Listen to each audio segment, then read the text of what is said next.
Ok, alors Boker Tov et Shavua Tov, est-ce qu'on entend maintenant? Vous pouvez vérifier si on entend. Problème technique, c'est fatigant, c'est un tikkun, mal à sot. Problème avec la caméra en ce moment. Est-ce qu'on entend avant que je commence le shiur? Yofi, on entend. Mazal Tov, Besha Tova.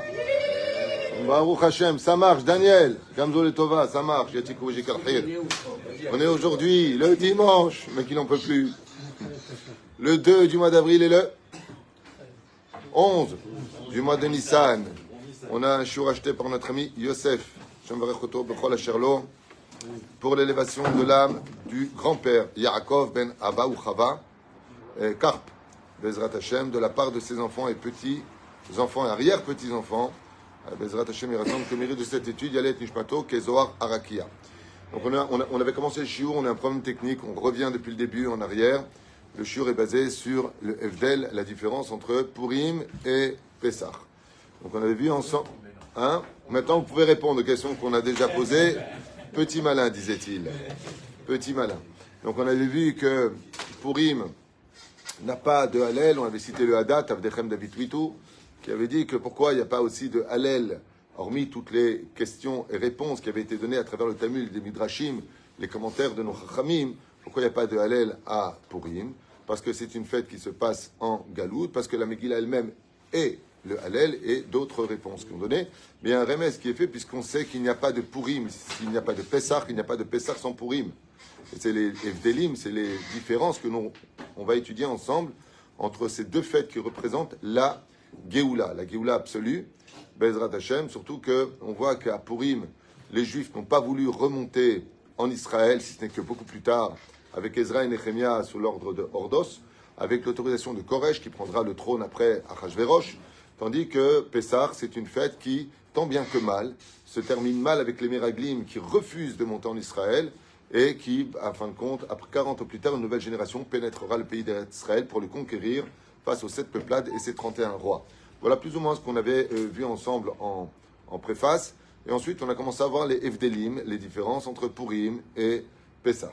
Alors, Purim, toute la fête de Purim est basée selon le jour. Hein. On a vu sur le domaine technique que si les mitzvot de Purim, Mishloach Manot, Matanot, Ayvonim, le Mishté se faisait la nuit, tu n'as fait aucune mitzvah, tu es obligé de recommencer tout le jour. Tandis que Pessah, c'est exactement son contraste, son contraire. À Pessah, si tu fais toutes les mitzvot le jour, tu as raté Pessah d'une certaine façon, c'est la veille qu'il faut le faire. Un des points culminants qu'on avait vu dans la complétude entre la fête de Purim et de Pessah, c'est que Purim est une fête communautaire. C'est pour ça qu'on a 2 dates pour les faire. On a vu que Shushan, c'est le 15.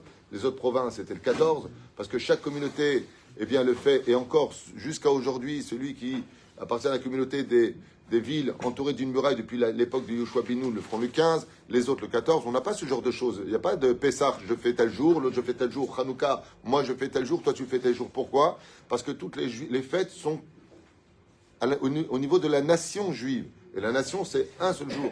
Pour tout le monde. Tandis que Purim, c'est un peu communautaire. De cette façon-là, celui qui appartient à tel lieu fera tel lieu par rapport au souvenir de. Et donc, on a ce contraste. Donc, en réalité, il n'y a pas de Purim sans Pessah, il n'y a pas de Pessah sans Purim. Moi, ce que j'avais dit tout à l'heure, c'est que, en réalité, le clin d'œil du Hallel, de façon imagée, bien sûr, que nous faisons pour Purim, c'est quand on fait 2 fois le Hallel, la nuit de Pessah. Une fois à la prière de Harvit avec la bracha, et la deuxième fois à la fin du Seder de Pessah. Il y a ce Hallel qui revient. On a expliqué que ces 2 Hallel vis-à-vis de Pessah, il y en a un qui commémore le Hallel, la sortie d'Égypte, et le dernier Hallel commémore la Géoula. C'est pour ça qu'il y a 4 vers en réalité qui sont 2 vers et 2 vers. Regardez bien dans le Seder de Pessah, les 2 premiers vers commémorent la sortie d'Égypte, les 2 derniers vers commémorent la Géoula finale. Donc c'est pour ça qu'il y a une différence entre l'un et l'autre, ce qu'on avait vu pendant le cours d'hier, Shabbat Kodesh, Bezrat Hashem Yitbarach. Alors, Binyamin, j'avais dit qu'il y avait aussi un point commun intéressant. Voilà. Exactement, à Purim, Hachem est complètement caché dans la Megillat Esther. On ne voit pas une seule fois son nom dans la Megillah. Hachem se cache, c'est à nous de le dévoiler. Tandis qu'à Pessah, Dieu est on ne peut plus dévoiler. Son nom est partout. Anivelo Malach, Anivelo Saraf, Anivelo Shaliach, Ani Hachem. C'est moi, Dieu. Donc Dieu est dévoilé pendant la fête de Pessah.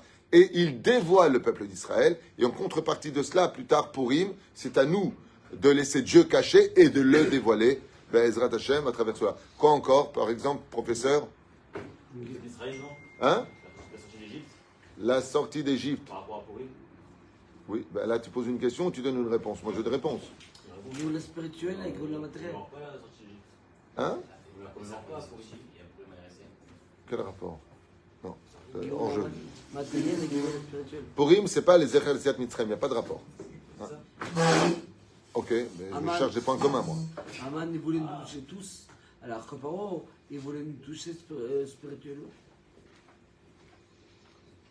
Parce que il a pas Tu voulu trouves que nous tuer. l'esclavage, il nous touchait spirituellement? Moi je pense que l'esclavage, si je peux me permettre, hein, il a apporté le dikaon, la dépression, le désespoir, comme le disent d'ailleurs tous nos commentateurs, Aval, ça a surtout cassé les dos des enfants d'Israël. On peut dire que l'esclavage d'Égypte, contrairement à la fête de Purim et Hanouka, où il y en a un qui vient attaquer le côté spirituel, c'est la fête de Hanouka, bonne réponse, et Purim qui est l'extermination des corps.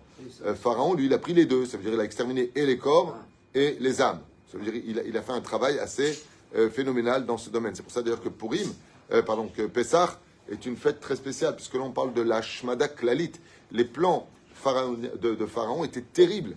Son but était de tuer les hommes au travail, de garder les femmes dont la matrice faisait des juifs, pour qu'elles tombent enceintes par la suite des hommes égyptiens, pour avoir une armée dont les âmes sont juives dans des corps de non-juifs. Alors, vous avez compris l'embrouille. C'est un plan extrêmement machiavélique. Comme ça, j'avais lu à propos de cela. Autre idée, Purim, Pessah.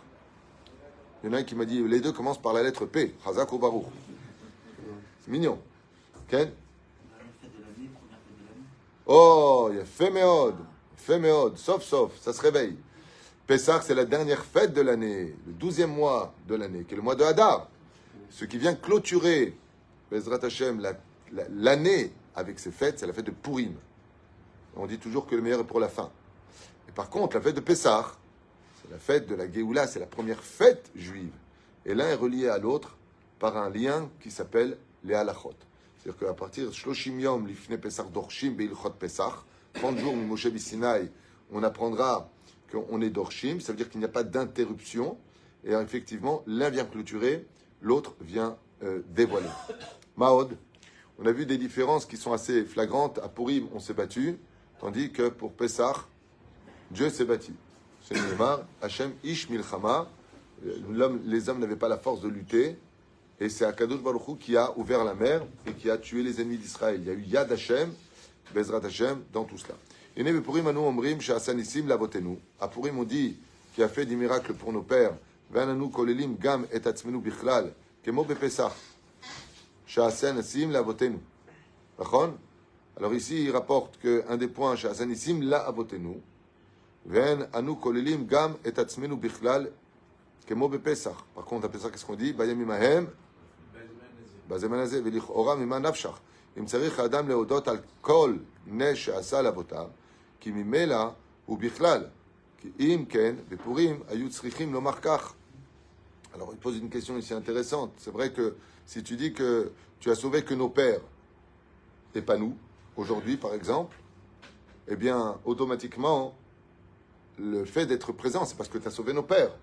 Pourquoi on ne viendrait pas sur Bayami Mahem Bazemanazé? Où est-ce qu'on le dit, Bayami Mahem Bazemanazé? Dans l'Anissim. Là-bas, on le dit. Elomar, qui benes, Shiilule aya kore lavotav, aza ilo aya ba klal laolam. Lo shayach levarer sha'asanissim, sha'asalines, bamakom hazeh. Ilo shayach lomar li, שהרי במצבו כיום לא היה שום נס, אלא שאם לא היה נס מתחולל, לא היה כלל בעולם.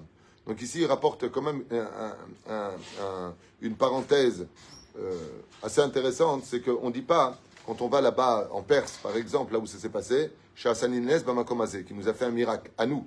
Pourquoi? Parce que pour dire cette bénédiction de Baruch Ata Hashem Elokeinu Melech Haolam Sha'asanines bamakom hazeh, c'est ce qui se passerait si une personne a vécu un accident surnaturel. Ça veut dire que normalement, il aurait dû partir et qu'il est resté vivant, alors que selon les experts, c'est impossible. Il faut que ce soit un vrai miracle. Dans ce cas-là, toute sa vie durant, quand il passera par ce lieu-là, al pi alacha, il devra dire la bénédiction Beshem Hashem. Baruch Hashem, c'est chez Nessa. S'il a eu un accident et qu'il a été sauvé, mais que bon, les systèmes de sécurité peuvent expliquer, il dira Baruch Sha'asalines bamakom hazeh, car toute chose est un miracle. Baruch Sha'asalines bamakom hazeh, sans dire Baruch Ata Hashem, sans le dire. Et la reine, Là-bas, on ne va pas dire les choses. Pourquoi? Parce que le miracle qui a été fait pour eux là-bas, il nous comprend aujourd'hui ici. Même si de l'autre côté, je vous avoue franchement, Vehi Shamda Lavotenu Belanu, dans Bechol Dor Vador, Ratou de Chalotenu, dans chaque génération, il y a un man qui veut toujours exterminer le peuple d'Israël. Et dans chaque génération, il y aura toujours un Mordechai et Esther qui voudront sauver le peuple d'Israël. Ce qui fait qu'en réalité, les événements se répètent. Mashenkel Beshibun Mitzrayim. Par contre, c'est vrai qu'on va dire quelque chose qu'on ne voit pas dans la Megillat Esther. Tu comprends de quoi on parle. D'accord? Qu'est-ce qu'on dit dans la Megillah? Qu'est-ce qu'on ne dit pas dans la Megillat Esther, qu'on dit de façon flagrante à propos du miracle ancestral que nous avons vécu? C'est-à-dire qu'à Purim, on a vécu un miracle important, c'est-à-dire qu'on commémore comme une victoire de nos jours. Mais par contre, dans la Megillah, dans la Haggadah de Pessah, ouais, on voit quelque chose qui est complètement différente. C'est-à-dire que on ne nous dit pas que pour Purim, tu as l'obligation de ressentir qu'aujourd'hui tu viens de sortir des mains d'Aman et de ses décrets. Tu ne le dis pas ça. Par contre, pour Purim, Chayav Adam Lehargish, tu as l'obligation de sentir que toi-même, aujourd'hui, en 2023 d'avril de guerre, tu sors du pays d'Égypte. Manienne. C'est ce qu'il pose comme question. Il dit pourquoi tu ne le fais pas ça? Il y a quelque chose ici qui est flagrant. Et où est-ce qu'on voit dans la Haggadah de Pessah que Béhémet, on a l'obligation de ressortir que maintenant tu sors du pays d'Égypte? À propos du rachat, qu'est-ce qu'on lui répond? Lou Aïtacham, Lo Aïtanigal. Si aujourd'hui, nous étions encore en Égypte, pour ressentir qu'on est en Égypte, tu étais là-bas, tu serais parti des gens qui mourraient avec les 80 qui ne sont pas sortis. Toi, tu ne serais pas sorti du pays d'Égypte. Ce n'est pas une chose qu'on dit pour ceux qui n'ont pas voulu se battre, ou ceux qui ont déposé les armes, ou ceux qui yéminaient au Smola pour la fête de Purim. Mais la reine, il y a une grande différence quand même entre l'un et l'autre, c'est qu'il y en a, c'est un projecteur d'espoir pour toutes les générations, tandis que la fête de Pessah, c'est une fête qui se vit dans l'instant T. Et c'est pour ça qu'on dit le Hallel avec Bracha. Dans l'autre, on ne dit pas le Hallel. Pourquoi? Parce qu'il appartient à son époque, avec l'influence de son époque, qui est capable de pénétrer notre univers. Tandis que la fête de Pessah n'est pas une fête commémorative d'un événement qui a eu lieu, mais d'un événement qui a un début, un centre et une fin. Je m'explique. Qui est le début? La sortie d'Égypte. Qui est le centre? Toi, aujourd'hui, qui va faire la Haggadah de Pessah. Aujourd'hui. Et qui est la fin? La Géoula finale.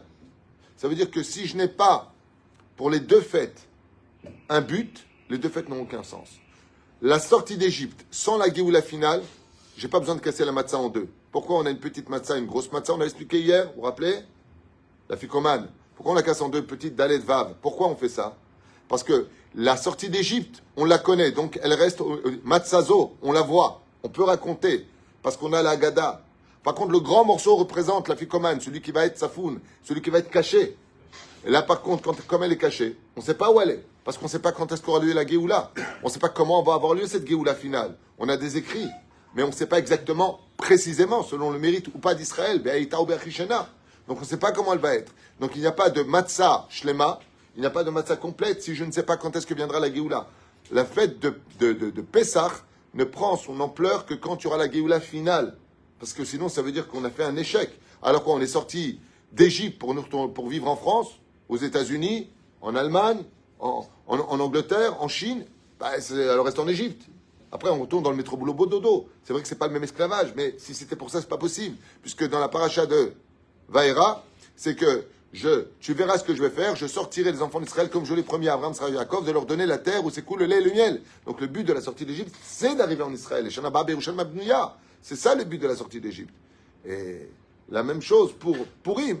C'est que toute l'histoire de Purim était basée selon le fait que Dieu nous sauverait pour qu'on passe de l'état de communauté à travers les 127 provinces, 127 pays, à l'état de nation qui remonte en Israël. Parce que la seule chose qui peut faire du peuple d'Israël Am Israël, c'est la terre d'Israël. C'est pour ça, comment on dit le mot nation en hébreu?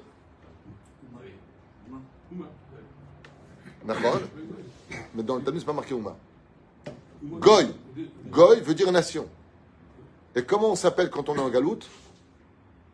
Am Israël. Mazé Am Israël avec. On est toi avec moi, toi avec moi. En galoute, quand on est communauté, c'est les communautés, par exemple, la communauté la plus importante, celle de Paris, Lyon, Marseille d'abord, je ne sais pas qui que quoi dans lequel, mais en tout cas, il y a ce qu'on appelle toi avec moi. En Israël, Goy Echad Baaretz. C'est ce que vous dites à Mincha de Shabbat Kodesh, Goy Echad Baaretz. C'est une nation qui est là. Ce qui fait qu'il y a un temps intermédiaire, il y a la sortie d'Égypte, il y a moi qui suis au centre, et il y a la Géoula que j'attends. Ce qui fait que quand je fête Pessah, si je suis au centre du temps, est-ce que je commémore quelque chose qui s'est passé ou est-ce que je commémore mon Pessah de cette année?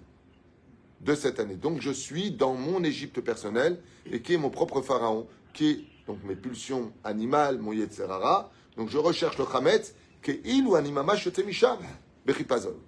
Ken? Une question au niveau de servitude. Pour vous poser la question, savoir au niveau des différences. Si à Purim, il n'y aurait pas une sorte de servitude volontaire, qui a fait ça, c'est vrai voulu, n'est pas voulu. À Purim, Ça a été prévu.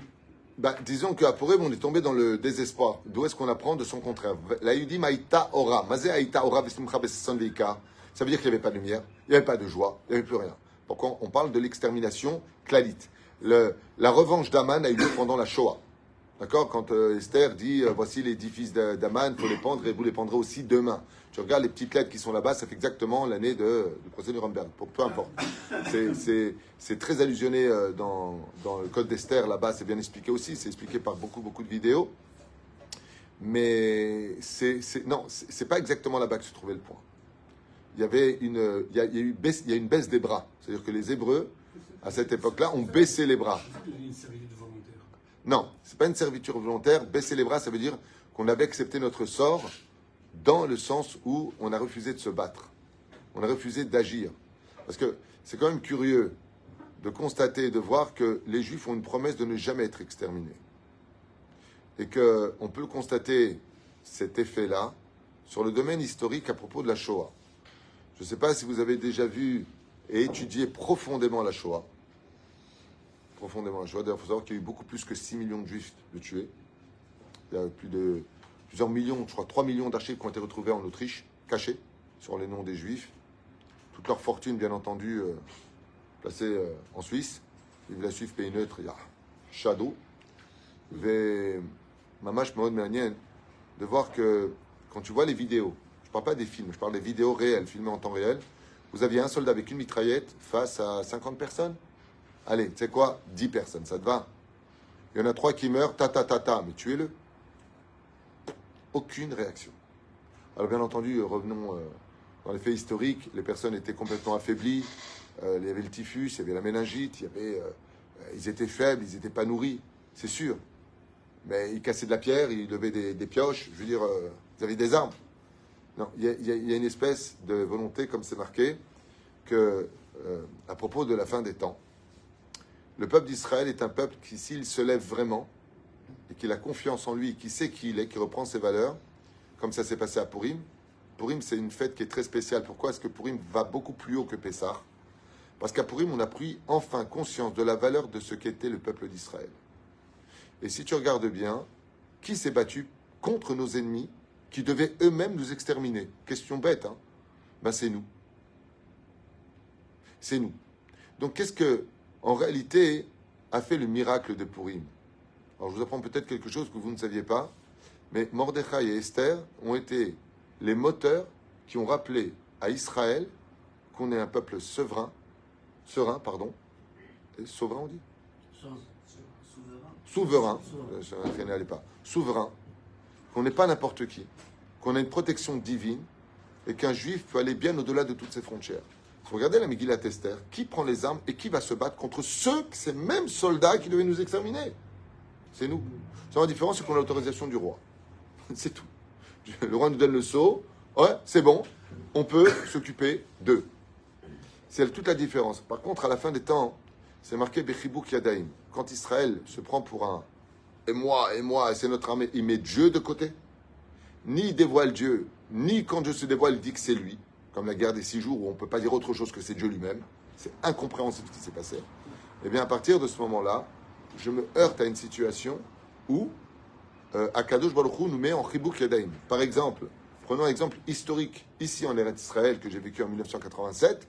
Ok, quand aux informations depuis 1967, on a cessé de vanter que Dieu bénisse notre armée, hein, mais nous avons la meilleure armée du monde, le meilleur renseignement généraux, nous avons et nous, pas une fois Baruch Hashem, pas une fois grâce à Dieu, pas Dieu, il n'y a pas Dieu, pas Dieu. Dieu, comme il a beaucoup d'humour, alors beaucoup d'humour, il a dit, puisque c'est comme ça, je vais vous donner une leçon, et Atem Tishvu Bechibuk Yadaim. Ce sont les enfants qui vont vous prendre le pays. Hop! Les enfants commencent à lancer des pierres. Moralité, on ne va pas faire des enfants, allons. C'est eux-mêmes qui nous tirent dessus. Ils servent de bouclier humain jusqu'à aujourd'hui. Et pourquoi Dieu fait ça? Réponse, parce que quand vous voulez jouer les gros bras, vous allez me mettre KO par un enfant. C'est-à-dire on a renversé les rôles. Goliath est venu au nom de sa force physique, de son armée, comme c'est marqué dans Shmuel, Aleph, combien pesait son khanit, combien pesait son épée, combien pesait son fourreau, combien son casque, son bouclier. Et David Amelech est venu Beshem Allah, Beshem Hashem. Le petit enfant est venu, boum, il a défoncé le grand.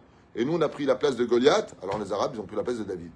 Voilà. C'est aussi simple que ça, aussi bête que ça. Ce que je vous dis, vérifiez-le de façon historique. C'est Pachout Meod. Et c'est marqué noir sur blanc. Vatem tijvu behibbuk yadaim. On vous frappera et vous serez comme ça. Nous, on te lance des missiles. Agis. On peut pas. On peut pas. Pression internationale. Vous êtes des assassins. La conscience, vous avez été vous-même.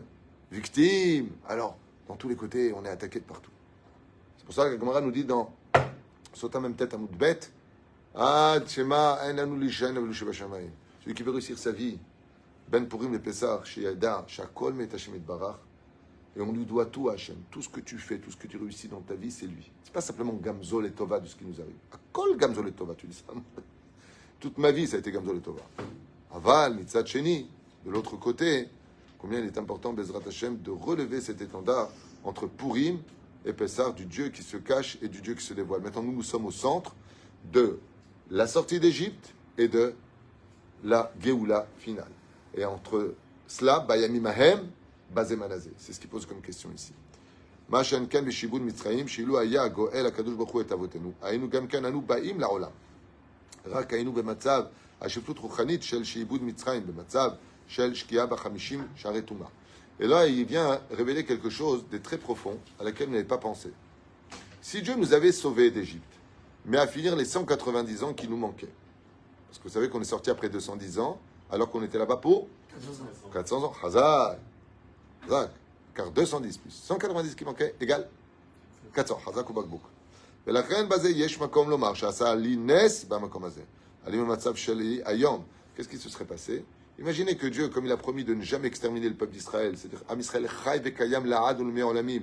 C'est pas à peine de vous fatiguer, c'est pas à peine d'y penser. Am Israël chai vekayam. On peut tuer des individus juifs, mais on peut pas tuer le peuple d'Israël.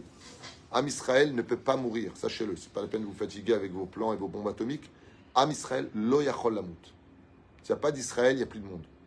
Am Israël lo yachol lamut. Il n'y a pas que nous qui le disons en tant que juifs, les économistes le disent aussi, hein, d'ailleurs.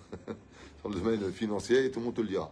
Mais la reine, il dit, mais Agnès, si on était resté en Égypte, au 50e palier de Touma, et Dieu nous aurait préservé, on est arrivé au 49e, on serait resté là-bas vivant. On aurait fini les 400 ans, après on serait sorti du pays d'Égypte. D'abord, ici, il y a quelque chose au niveau réflexion qui est très intéressant. C'est que, est-ce qu'on aurait fait une fête pour ça? Ben non, c'est marqué dans le Brit Ben Ametarim. Yadoa Teda ki ger yezaracha beretz ulaim ve'yavdu otam, nachon, ve'avadoum otam arba meot shana. Donc c'était prévu. Tu vas en Égypte, il n'y a pas la fête. Ouais, on rentre en Égypte. Il n'y a jamais une fête quand on sort en galoute. Vous avez remarqué? Il n'y a pas la fête. On est parti en Perse. On est parti en Babylonie. Au contraire, ça s'appelle Tchabéav. Quand on va en galoute, c'est Tchabéav. Et la reine pose une question intéressante. Il dit nous, si on serait resté là-bas 400 ans, il n'y aurait pas eu de fête de Pessah. Le miracle, c'est qu'on est sorti avant l'heure. Bechipazon, d'où la matzah. Et donc, qu'est-ce qu'on aurait dit? Sha'asa lines b'makomazé. Alim matzav shelayom. Na'asa lines bekar shabota yatsu mishibud ruchani. Zé. Donc là, il y a un chidouche à retenir, Yitzhak. C'est que si on était resté là-bas, sous la surveillance de Dieu, physiquement, on aurait été sauvé. Mais qu'est-ce qui serait mort? Notre spiritualité. Car arrivé au 50e palier d'impureté, c'est la fin de la spiritualité du peuple d'Israël. C'est l'assimilation totale. Il n'y a plus de différence entre Asher Bahar Ban Mikolami. Donc de quoi on a été rêvé? On a été sauvé réellement à Pessah de spiritualité, absolument. C'est ce qu'il nous apprend ici, dans le texte. Il dit, si tu regardes bien les choses, c'est parce qu'on avait atteint le 49e degré d'impureté à Pessah, en Égypte, que Dieu est obligé de vite nous sortir. On n'a pas pu attendre. Mais Dieu aurait pu nous protéger là-bas. Pharaon, il ne comptait pas nous tuer. Il nous voulait en tant qu'esclaves. Donc physiquement, on aurait vécu. Il dit donc, n'oublie pas que Pessah, c'est la fête de la spiritualité. Et pour relever ce défi de remonter les 49 paliers de spiritualité, nous aurons les 49 jours qui nous mèneront à cette spiritualité, au don de la Torah. Malmakom, Shebon Hasanes, Limo, Shel, Agam Levina, Shebisrudze, Ba'agra Laolam. Il rappelle ici un événement très intéressant.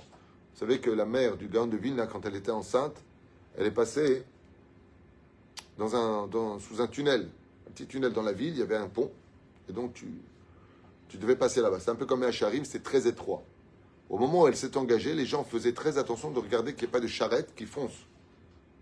Surtout quand c'était des charrettes des quartiers non juifs.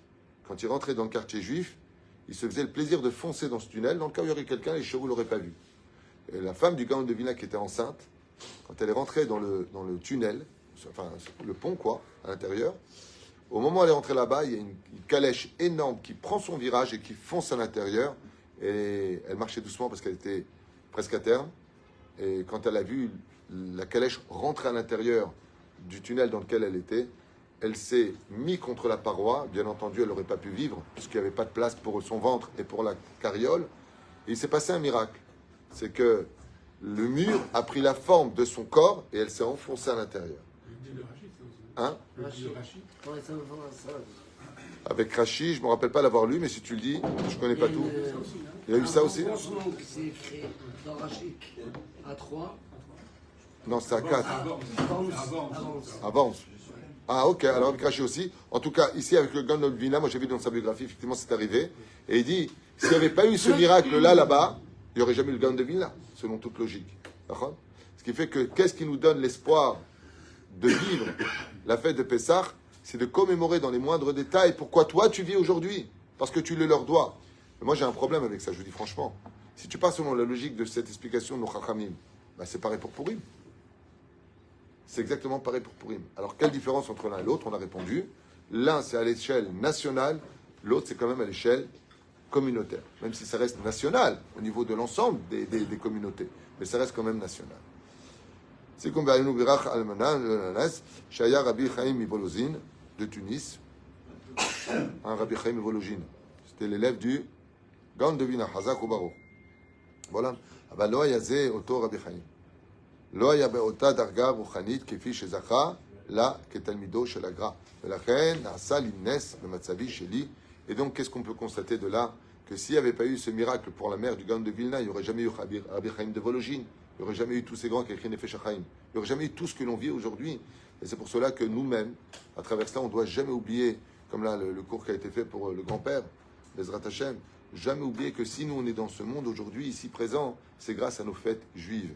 Tant que cela te rapportera la Rouchaniout, laquelle Bezrat Hashem nous devons tous appartenir, eh bien, cette fête-là n'aura aucune signification. Fêter les fêtes juives sans faire teshuva, c'est ne rien comprendre à l'essence même des fêtes juives. Alors c'est dommage que pour certains, Pessah, c'est que du Msoki, et que la seule question qui est posée, c'est est-ce qu'on a le droit de casser les galettes dans le Msoki? Oui, alors réponse pour Sfarad, on a le droit, derrière Hagav, je réponds maintenant, mais c'est dommage que nos fêtes s'en tiennent qu'à cela, même si dans la gastronomie juive, nos fêtes ont aussi une grande signification et participent tant bien que mal à la diffusion de la fête juive à travers nos fêtes. Baruch Hashem. Comme dit le Ben Ishraï, des fois avec la nourriture, tu peux plus faire teshuva à quelqu'un qu'un beau devar Torah ou un chant. C'est fou combien la nourriture, comme ça écrit dans l'Iflaot Maasecha, il y a des gens qui ne rateront pas le Msoki. Ah non, le Msoki, moi je ne rate pas là. Le mec qui vit avec une non-juive, mais il ne ratera pas il ne va pas rater le Msoki, c'est pas possible. Ou le Olmo, c'est bon aussi le Olmo, c'est pas mal. Qu'est-ce que vous mangez vous d'ailleurs, justement, je suis venu avec ça? À Pessah. Oui. La soupe de boule. Les qui? Les clés de l'air. Et qu'est-ce que vous faites comme racha dessus? Shema? Hamitim. Top, מעניין. Les veilles de Purim et de Pessah ont un point commun, c'est la joie intense qu'elle doit nous procurer. Samarta bechagecha. Et Purim, c'est aussi la fête de la joie. L'un reste en galoute, l'autre. elle est plus intense à Purim qu'à Pessah. Donc disons qu'il y a une grande différence aussi dans ce domaine, c'est qu'à Purim tout est chofshi, il n'y a pas de limite, tandis qu'à Pessah tout est voilà, tout est cadré. À Purim, qu'est-ce qu'il y a de plus grand d'ailleurs? Juste me pose une question bête et simple. Je finirai avec ça. Qu'est-ce qu'il y a de plus grand? Quelque chose qui est cadré ou quelque chose tu fais ce que tu veux? Cadré. C'est le meilleur de l'idée. Je suis très très étonné de vos réponses. Je suis très étonné de vos réponses. Vadaï que si tout est ouvert et que tu restes parfait, c'est beaucoup plus grand que quand tout est cadré et que tu restes parfait. Tellement évident. Tellement évident. Non, non, c'est l'okachour. La liberté sans voix. Odapam, la fête de Purim, c'est l'état. Regardez, écoutez-moi un instant. Je vous répondre quelque chose d'autre en votre honneur et pour le chiour, pour notre ami Yosef Ayakar. Je vous réponds quelque chose de très important à retenir. Purim, c'est la fête qui ramène l'homme à l'état d'Adam Arishon avant la faute. Donc, où tout était permis, juste un arbre à pas manger. Mais tout est permis. Achol, tochal, mange tout, akol, tout. Salouloubia, batatabelhem, belkamou, la totale. Sandwich tunisien, les chaussons, ce que tu veux, mange. Kol, kol. C'est-à-dire, frère. Il n'y avait pas de limite. Tu fais ce que tu veux. Le monde a été créé pour toi. Tu es au Gan Eden. Même ta femme, gentille. Kol tov. Après la faute, l'Égypte. On descend en Égypte. Le tikkun de la faute originelle. Là-bas, par contre, tout est cadré. Tu n'as pas le droit de manger du chametz. Yom tov. Tu n'as pas le droit de ceci ou de cela. Tout est cadré. Tous les tikkunim de toutes les fêtes juives. Zecher Yitziat Mitzrayim, qui est à la base de l'origine du tikkun. Qu'est-ce qu'il y a de plus grand? Comment on voit l'ampleur de la faute? Une seule faute d'Adam Arishon a créé 6000 ans de souffrance pour l'humanité, pour nous particulièrement. Nous sommes venus récupérer les Nitzotzot. Dans ce monde, tu fais 1 million de fautes dans l'année. Qui pour te répare? Alors je repose la question, qu'est-ce qu'il y a de plus grand? Le Vadaï que Purim, c'est plus grand que les autres fêtes, non pas par rapport à son émanation. C'est beaucoup plus grand parce que Purim, c'est même Kippour, ça arrive à la cheville de Purim. Pourquoi? Parce que tout est interdit. C'est facile d'être pieux quand tu n'as pas le droit de manger, pas le droit de boire, pas le droit d'aller avec ta femme, pas le droit de mettre de l'huile sur ton corps, pas le droit de porter de chaussures en cuir. Mais c'est facile quand tout est cadré. Tu es dans la synagogue du matin au soir. Mais quand on te dit tu fais ce que tu veux et que tu restes un serviteur de Dieu, quoi, je peux faire ce que je veux, et tu restes près de papa. À quoi ça ressemble, si vous me permettez? À l'image de cet enfant qui vient de naître, on ne peut pas lui dire tu as du mérite d'être resté près de ta mère. De toute façon, il ne pouvait pas y aller, il ne savait pas marcher. C'est exactement ce qui se passe. La fête de Purim, c'est une fête qui est tellement exceptionnelle. Dans le sens où tu as grandi et tu restes près de moi, tu me dévoiles. Quand on est grand, on est Atzmaï. Et c'est ça qui a été raté à Purim. Le hic de Purim, c'est que c'est la fête de la Hatzmaout du peuple d'Israël qui n'a rien compris de ce que veut dire être Hatzmaï. Il reste en Perse, rien compris. Tu restes dépendant d'un roi, d'une souveraineté qui n'est pas la tienne. Retourne dans ton pays et retrouve ta souveraineté. C'est là que tout l'espoir. Mais ce qu'il y a de terrible, c'est qu'on va le revivre. À Pessah, on retrouve notre souveraineté. C'est un truc de malade. À Pessah, on retrouve notre souveraineté, mais on ne veut pas rentrer en Israël. Rien compris.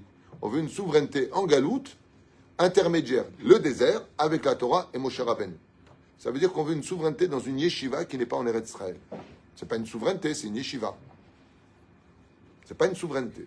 C'est fait qu'il y a toujours des choses qui sont ratées. Qu'est-ce que propose la Géoula? Première chose du Mashiach, ramener tout le monde d'abord en Israël. Kibbutz Galouyot.